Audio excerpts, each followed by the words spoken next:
మనం గెలుస్తున్నాం. న్యాయం ధర్మం గెలుస్తుంది. మనం గెలుస్తున్నాం. న్యాయం ధర్మం గెలుస్తుంది. మనం గెలుస్తున్నాం. న్యాయం ధర్మం గెలుస్తుంది. రైట్. అతి పోలింగ్ ప్రారంభమైన నేపథ్యంలో అవర్షన్స్ చూసాం, మధ్యలో కూడా మాట్లాడుకునే నేపథ్యం. మా ప్రతినిధి మధు అప్డేట్స్ అందించేందుకు ప్రస్తుతం ఇటు యూసఫ్ కూడా నుంచి లైవ్ లో సిద్ధంగా ఉన్నారు. నవీన్ యాదవ్ ఇంటి దగ్గర ఎటువంటి వాతావరణం ఉంది, ఎట్ ద సేమ్ టైం ఎటువంటి జోష్ కనిపిస్తోంది కాంగ్రెస్ అప్డేట్స్ అందించేందుకు మధు లైవ్ లో కంటిన్యూ అవుతున్నారు. మధు, కాంగ్రెస్ శ్రేణులో ఎటువంటి జోష్ కనిపిస్తోంది, at the same time Naveen Yadav ప్రస్తుతం ఎక్కడున్నారు? ఎగ్జాక్ట్లీ కౌంటింగ్ కేంద్రంలోనే ఉన్నారు, పరిశీలిస్తూ ఉన్నారు, వస్తున్నటువంటి డీటెయిల్స్ చెక్ చేస్తూ ఉన్నటువంటి సిచ్యువేషన్, అక్కడ జరుగుతున్నటువంటి పరిణామాలపైన. 8వ రౌండ్ 8th రౌండ్ ముగిసింది. 8వ రౌండ్ ముగిసిన తర్వాత కాంగ్రెస్ పార్టీ అభ్యర్థి 23,000 మెజార్టీ సాధించారు. దాదాపు 8 రౌండ్లకు 23,000 మెజార్టీ అంటే ఇంకా 2 రౌండ్లు కంప్లీట్ కావాల్సి ఉంది. 9వ రౌండు తర్వాత 10వ రౌండు. సో దాంతో కంపేర్ చేసుకుంటే పెరుగుతూ పోతా ఉంది. కొద్దిసేపటి క్రితం 19,600 చిల్లర ఓట్లుండే, అక్కడి నుంచి ఒక్కసారిగా 23,000 మెజార్టీకి పెరిగింది. అంటే దాదాపు 4,000 మెజార్టీ ఒక రౌండ్కి వచ్చింది. ఇట్లా ఇంకా కాస్త కంటిన్యూ అవుతే ఇంకొక రౌండ్లో కూడా ఇదే ట్రెండ్ కొనసాగితే, లేకుంటే దీన్ని మించి వస్తే 30,000 పైన మెజార్టీ నవీన్ యాదవ్కి వచ్చేటువంటి సిచ్యువేషన్ కనిపిస్తూ ఉంది. దాదాపు గెలుపు ఖరారైపోయింది. ఇందాక చెప్పినట్టు బీజేపీ అభ్యర్థి కౌంటింగ్ కేంద్రం నుంచి వెళ్ళిపోయారు. కొద్దిసేపట్లో బీఆర్ఎస్ అభ్యర్థి కూడా బయటికి రానున్నట్టుగా సమాచారం అంతా ఉంది. పూర్తి రౌండ్స్ కంప్లీట్ అయిన తర్వాత పర్ఫెక్ట్ మెజారిటీ పైన క్లారిటీ వచ్చిన తర్వాత నవీన్ యాదవ్ బయటికి రానున్నట్టుగా తెలుస్తూ ఉంది. డైరెక్ట్గా నియామక పత్రం అంటే ఎలక్షన్ కమిషన్ అధికారి, అక్కడ ఉన్నటువంటి ఈసీ సంబంధించినటువంటి అధికారి ఇచ్చేటువంటి పత్రాన్ని తీసుకొని బయటికి రానున్నట్టుగా ఆయన సహచరులు చెప్తా ఉన్నారు. ఆయనకు సంబంధించినటువంటి వాళ్ళు చెప్తా ఉన్నారు. సో కొద్దిసేపట్లోనే 9వ రౌండ్ ఫలితాలు కూడా రానున్నాయి. దాని తర్వాత 10వ రౌండ్ ఫలితాలు కూడా కంప్లీట్ అయ్యేటువంటి సిచ్యువేషన్ ఉంది. దాదాపు ఎగ్జాక్ట్లీ ఇక్కడ నుంచి లెక్కేస్తే కూడా 1 o'clock 1 గంటకి మధ్యాహ్నం 1 గంటకి పూర్తి ఫలితాలు బయటకు వచ్చేటువంటి సిచ్యువేషన్ కనిపిస్తూ ఉంది.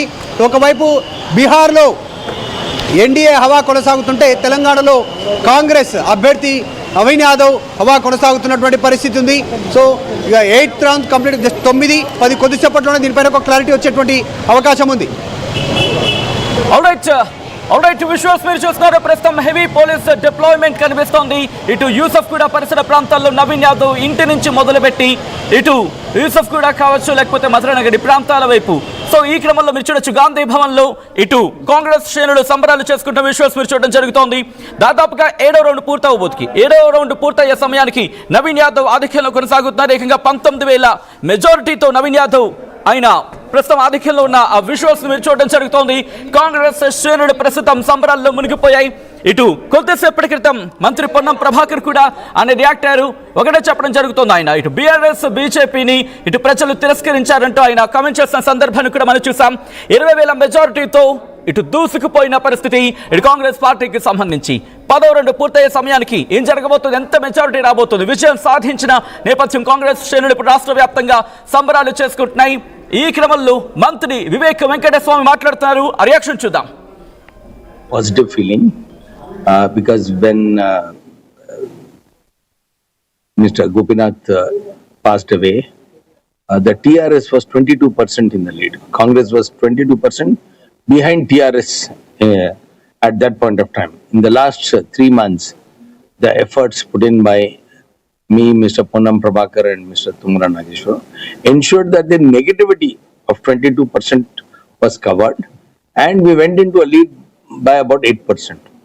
So the continued confidence of the people of Jubilee Hills ensured that we are going to win. Our win, I have predicted that we would always win by about 9 to 10% more than TRS, and I think it's coming to that stage. After the 6th round, we are in the lead by 15,000 votes. We have another 4 more rounds to go. So we should touch about 22,000 majority.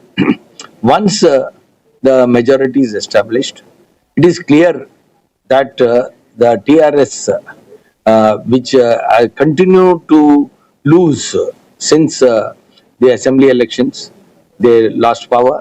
In Parliament, they lost deposits. They didn't even get one seat. In graduates, they couldn't even put a candidate. And now they have lost one more seat in Jubilee Hills. This clearly shows that KTR's leadership is under threat. It is a failure. KTR is a failure because he was in charge of the 2019 Parliament elections. Karu, Saru, Padaru, he said. And he lost 7 seats that time. As a working president and as the person who is taking the lead, he has been consistently losing all the elections. And this is one more straw in his back that the party cadre will be demoralized and most of the MLAs will desert him because under his leadership, TRS has consistently shown a downward trend.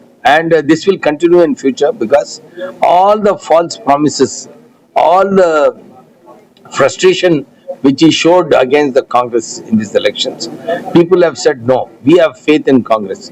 We want Congress to win. We want Congress to rule. And they are no more believing the false. Right, అది మంత్రి Vivek Venkataswamy reaction. So Congress party నుంచి reactions వస్తున్నాయి. Congress party శ్రేణులు ఇప్పుడు సంబరాల్లో మునిగిపోయిన విశ్వాస్ మీరు చూడొచ్చు. టపాసులు కాలుస్తూ మనసంచ పేలుస్తూ ప్రస్తుతం మిఠాయిలు పంచుకుంటూ సంబరాలు చేసుకుంటోంది కాంగ్రెస్ పార్టీ. ఈ నేపథ్యంలో ఎటువంటి రియాక్షన్ ఉంది, దీన్ని ఎలా అనలైజ్ చేయడం జరిగింది, భారతీయ జనతా పార్టీని ఎలా చూస్తున్నారు, at the same time BRS estimations ఏంటికి ఇక్కడి నుంచి, ఆ తర్వాత కాంగ్రెస్ పార్టీకి సంబంధించిన వ్యూహం ఎలా ఉండబోతోంది, నెక్స్ట్ ఇది ఇంపాక్ట్ ఎలా ఉండబోతుంది, డీటెయిల్గా మాట్లాడుకునే ప్రయత్నం చేద్దాం. మనతో పాటు కాంగ్రెస్ పార్టీ నుంచి ఇంద్ర శోభన్, బీఆర్ఎస్ నుంచి డాక్టర్ విజయ్ ఆర్య క్షత్రియ, అలాగే బీజేపీ నుంచి తాడూరి శ్రీనివాస్ మనతో పాటు లైవ్లో జాయిన్ అవుతున్నారు. At the same time Tirunahari Seshu, professor Tirunahari Seshu Kakatiya university నుంచి లైవ్లో జాయిన్ అవుతున్నారు. ముందుగా నేను let me go to Indra Shobhan garu. I think full of smiley face. So ఇక్కడ బీఆర్ఎస్ ఆరోపిస్తోంది, ఇక్కడ మీరు గెలిచింది కాదు, ఇది మీరు అక్కడ కాస్త హడావిడి చేసో లేకపోతే ఏదో ఇబ్బందికర వాతావరణం సృష్టించో ఆ దొంగ ఓట్లతో గెలిచారు ఇండైరెక్ట్గా అనేది మరి మాట. What you say about that? First of all ప్యానల్లో ఉన్న సోదరులకు, మీకు అలాగే ఆర్టీవీ ప్రేక్షకులకు శుభోదయం, గుడ్ ఆఫ్టర్నూన్ అన్నీ కూడా. ఎందుకంటే ఒక శుభ సందర్భంగా చెప్పాల్సిన అవసరం ఉంది. అన్నిటికన్నా ఇంపార్టెంట్ ఆర్టీవీ ఎండీ గారు కూడా అందరికన్నా ముందుగానే ప్రకాష్ అన్న కూడా చెప్పడం జరిగింది కాంగ్రెస్ విజయం సాధించబోతుందని. First of all thank you so much అన్న, మా పైన హోప్స్ పెట్టి మమ్మల్ని ముందుకు నడిపినందుకు. మోరవర్ ప్రజల నుంచి వచ్చినటువంటి ఈ తీర్పు 20,000 మెజార్టీ, ఇంకా రౌండ్స్ కంప్లీట్ అవ్వక ముందుకే 20,000 మెజార్టీ లీడ్ ఇవ్వడం అనేది జూబ్లీ హిల్స్ ప్రజలు అభివృద్ధి వైపుకి ఓటు వేశారని మనకు అర్థమవుతుంది. సో సెంటిమెంట్ వర్కౌట్ అవ్వలేదు. మేము ముందు నుంచి చెప్తున్నట్టుగానే మాగంటి సునీత గారికి టికెట్ ఇచ్చి బలిపశువును చేయబోతున్నారని ఆ రోజు చెప్పాను. అది ఈరోజు మనకి వాస్తవంగా కనబడింది. ఫస్ట్ ఆఫ్ ఆల్ కేటీఆర్ తన నాయకత్వంలో వర్కింగ్ ప్రెసిడెంట్గా ఇది తన రెండో బై ఎలక్షన్లో ఓటమి పాలైందని చెప్పాల్సిన అవసరం ఉన్నది. సో ఫెయిల్యూర్ లీడర్గా మనం చెప్పాల్సినటువంటి అవసరం ఉన్నది. అన్నీ తానయ్యి అధికార పార్టీ కన్నా అత్యధికంగా హంగులు ఆర్భాటాలను ప్రదర్శిస్తూ, లేనివన్నీ ఉన్నట్టుగా ప్రదర్శిస్తూ, అబద్ధాలను వాట్సాప్ ఫేక్ మీడియాని నమ్ముకొని తను చేసినవి ప్రజలు నమ్మలేదన్నది అర్థమైంది దీనితో. సో ముఖ్యంగా బీఆర్ఎస్ పార్టీ తన అస్తిత్వాన్ని కోల్పోయి తన స్థానికత అనేటువంటి లైన్, పార్టీ లైన్, దాన్ని వదిలేసి స్థానికేతరగా టికెట్ ఇచ్చి అక్కడ మాత్రమే మీకు ఇక్కడ ఓటింగ్ కన్వర్ట్ అన్ని చెప్తున్నాను నేను. అందుకనే 1 by 1 నేను మీకు అదే చెప్తున్నాను. సో ఆ లైన్లో స్థానిక